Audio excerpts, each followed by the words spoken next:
हजारो अर्ज प्रलंबित, बांधकाम कामगारांचा सांगलीत एल्गार।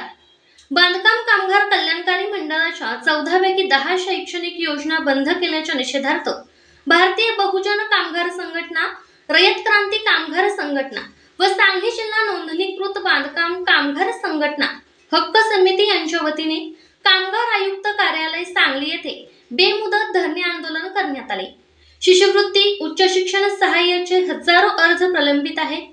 बंद योजना पूर्ववत सुरू करून सर्व प्रलंबित अर्ज मंजूर करण्याची मागणी करण्यात आली आहे। 30 जून व 23 जुलैच्या निवेदनांना उत्तर न मिळाल्याने हे आंदोलन करण्यात येत आहे। या आंदोलनाचे नेतृत्व भारतीय बहुजन कामगार संघटनेचे संस्थापक अध्यक्ष तथा जिल्हाध्यक्ष व राष्ट्रवादी काँग्रेस असंघटित कामगार विभागाचे जिल्हाध्यक्ष सलीम सय्यद भैयाराव, रयत क्रांती कामगार संघटनेचे प्रदेशाध्यक्ष जितेंद्र सूर्यवंशी भाऊ, राष्ट्रवादी काँग्रेस असंघटित कामगार विभागाचे शहर जिल्हाध्यक्ष मुझफ्फर संधी, भारतीय बहुजन कामगार संघटनेचे पश्चिम महाराष्ट्र अध्यक्ष सुहास लोंढे यांनी केले। जय असो कामगार एकजुटीचा जय असो। आमच्या मागण्या मान्य करा, नाहीतर खुर्च्या खाली करा, आमच्या मागण्या मान्य करा, नाहीतर खुर्च्या खाली करा।